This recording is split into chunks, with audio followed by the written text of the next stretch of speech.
ikan ini juga makan. Ikan ini akan makan yang masuk ke dalam tubuh ikan dapat diperoleh dari pakan ikan. Pakan ikan, Bapak Ibu sudah terbiasa memberikan pakan kepada ikan-ikan yang kita budidayakan. Tetapi tidak semua pakan itu bisa langsung menjadi daging ikan.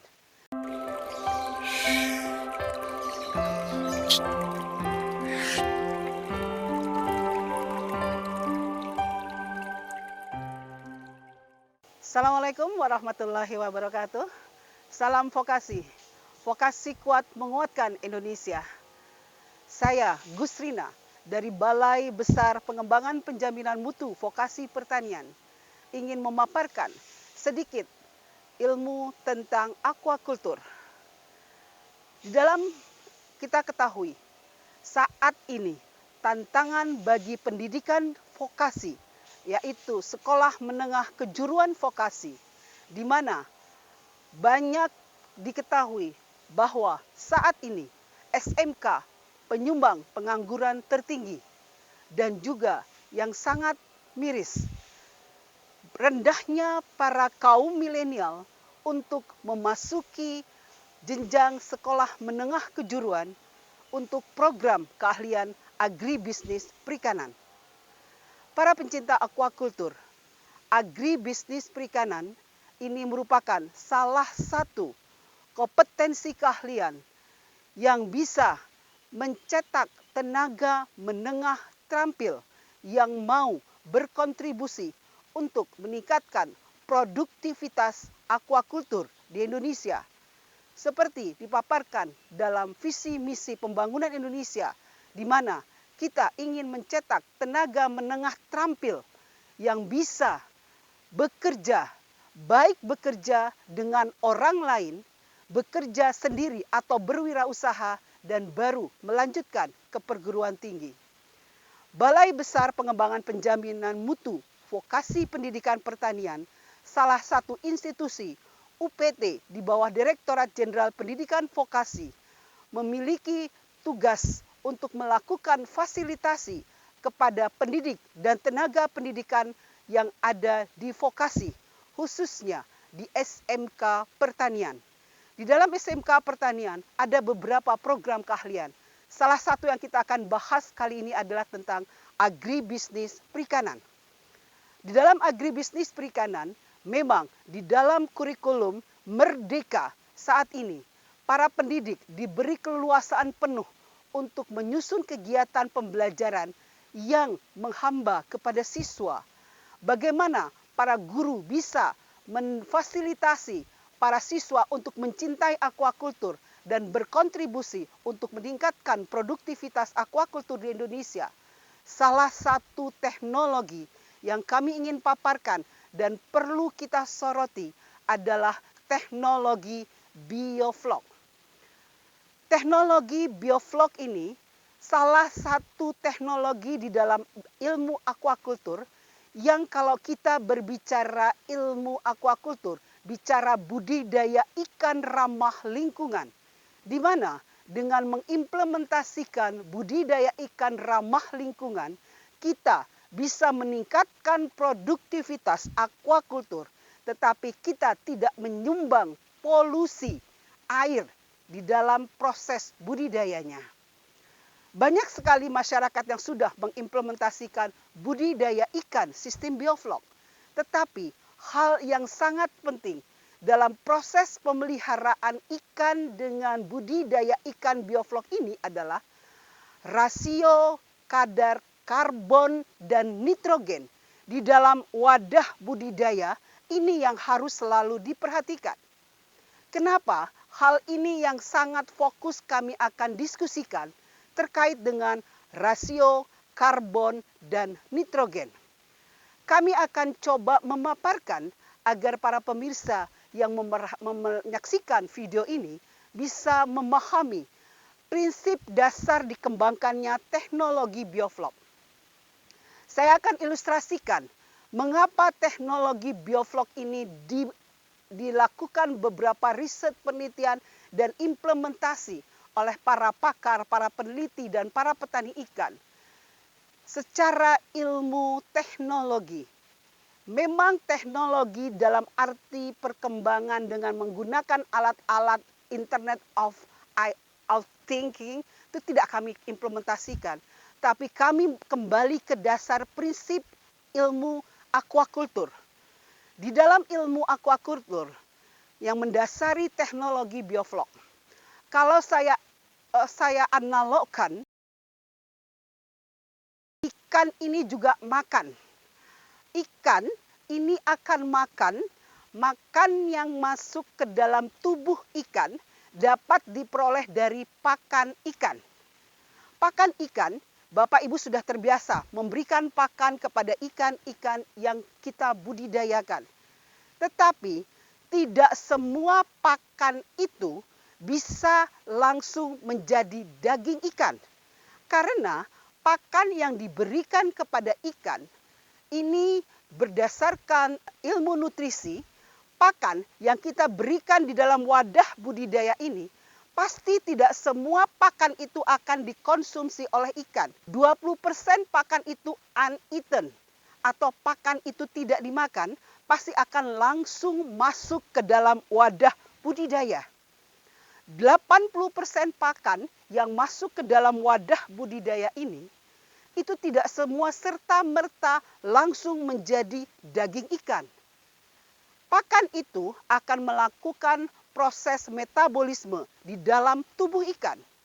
Makanan yang masuk ke dalam tubuh ikan, kita analogkan 80% eaten yang dimakan, dikonsumsi oleh ikan, pakan ikan itu, 20% pakan itu akan masuk ke dalam wadah budidaya ikan, sehingga di dalam 80% yang dikonsumsi oleh ikan pakan tersebut, itu yang menjadi daging berdasarkan riset hanya 25% pakan itu yang bisa dikonsumsi N kandungan nitrogennya.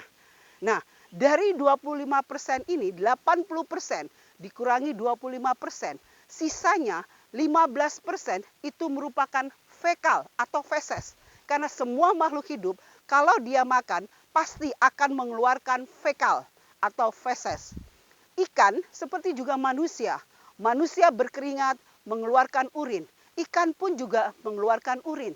40% dari N yang terkandung dari pakan itu akan dikeluarkan dalam bentuk urin. Nah, kadar nitrogen yang masuk ke dalam limbah budidaya ikan memang seperti yang dikatakan oleh beberapa pemerhati lingkungan bahwa aquaculture itu adalah penyebab terjadinya polusi air. Memang kalau kita tidak berpikir mengapa N yang diberikan, yang dikonsumsi dari pakan ikan yang mengandung kadar nitrogen cukup tinggi akan dibuang ke dalam limbah budidaya ikan. Nah, apa solusinya untuk akumulasi nitrogen dalam bentuk organik dan inorganik? Yang menjadi masalah adalah dalam bentuk inorganik, yaitu dalam bentuk anorganik. Ada nitrogen, amoniak, nitrit, dan nitrat. Nah, inilah bagaimana kita berpikir para ilmu aquaculture supaya akumulasi N di dalam wadah budidaya ini bisa terdegradasi dengan baik sehingga tidak menjadikan sumber racun di dalam wadah budidaya ikan. Nah, kandungan N ini bisa dilakukan dengan menambahkan beberapa bakteri yang bisa mendegradasi atau menguraikan unsur N di dalam wadah budidaya ini. Nah, jika kita memasukkan bakteri ke dalam wadah budidaya ikan sistem bioflok yang sangat dan perlu diperhatikan oleh pemirsa yang akan melakukan budidaya ikan bioflok, kita memasukkan bakteri heterotrof yang bisa menumbuhkan bioflok atau gumpalan-gumpalan hidup sebagai pakan alami mikroorganisme sehingga ikan yang dibudidayakan dengan teknologi bioflok ini tidak hanya mengandalkan pakan buatan tetapi juga tumbuhnya pakan alami di dalam wadah budidaya. dengan tumbuhnya pakan alami di dalam wadah budidaya ini, seperti kita ketahui, kontribusi pakan di dalam proses budidaya ikan ini sangat besar. 60-70% biaya operasional untuk membeli pakan. Nah, dengan teknologi bioflok ini sudah diketahui sangat meminimalisasi penggunaan pakan buatan sehingga konversi pakan atau efisiensi pakan bisa 100%. Kalau kita bicara feed conversion rate atau konversi pakan itu 0,8 sampai 1. Sehingga kalau kita analogkan 1 kilogram pakan yang kita tambahkan ke dalam wadah budidaya itu akan menjadi daging ikan sejumlah 1 kilogram. Sehingga tidak ada lagi istilahnya menyumbang polusi air karena seluruh pakan itu dikonsumsi oleh ikan. Nah, yang perlu diperhatikan itu adalah rasio kadar C dan N karena kita menambahkan bakteri di dalam wadah budidaya ikan dengan teknologi bioflok. Kita menambahkan bakteri heterotrof. Bakteri itu adalah juga makhluk hidup. Dia membutuhkan nutrisi yang tepat agar bisa tumbuh dan berkembang sesuai dengan keinginan kita. Nah, sebagai bakteri heterotrof, bakteri ini membutuhkan makanan. Makanan atau sumber energi dari bakteri ini adalah berasal dari sumber karbon, sumber C. Berapa karbon yang harus kita tambahkan ke dalam teknologi budidaya ikan bioflok? Ini kita bisa hitung berdasarkan ilmu nutrisi. Di mana karbon yang kita tambahkan di dalam budidaya ikan sistem bioflok ini akan dikonsumsi oleh bakteri untuk bisa melakukan denitrifikasi, melakukan degradasi untuk nitrat, amoniak ini menjadi beberapa senyawa-senyawa yang tidak akan menjadi beracun. Nah, kita bicara dengan karbon. Sumber karbon di dalam budidaya ikan sistem bioflok ini adalah bisa mempergunakan molase, bisa menggunakan tepung terigu, tepung tapioka, gula merah atau gula pasir.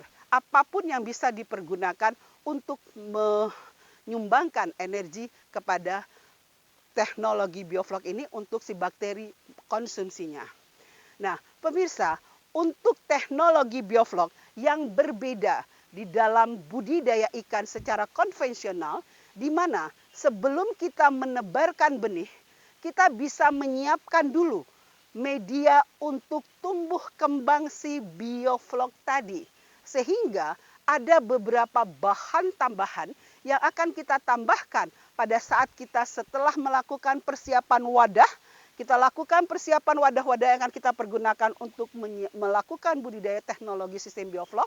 Jika wadah sudah tersedia, kita lakukan pengisian air. Dan setelah air tersedia sesuai dengan volumenya, kita melakukan perhitungan formulasi untuk menambahkan berbagai macam bahan-bahan tadi, baik garam, kapur, nitrogennya, molasenya, dan bakteri heterotropnya.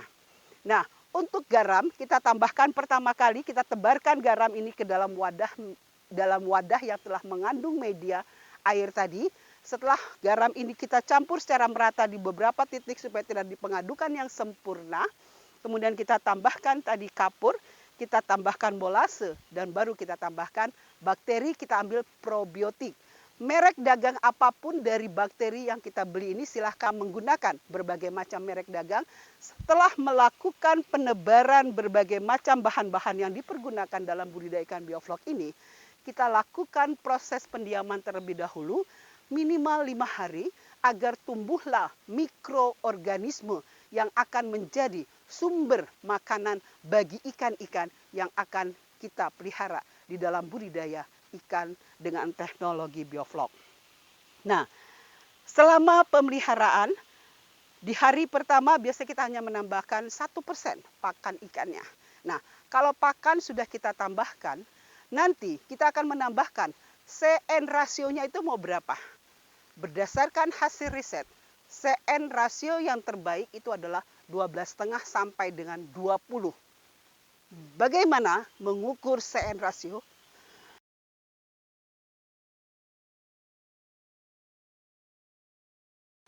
Berapa kepadatan vlog yang akan kita amati dari proses budidaya ikan sistem bioflok. Vlog ini akan tumbuh biasanya 10 hari setelah kita menginokulasi media yang kita gunakan untuk membudidayakan ikan sistem bioflok.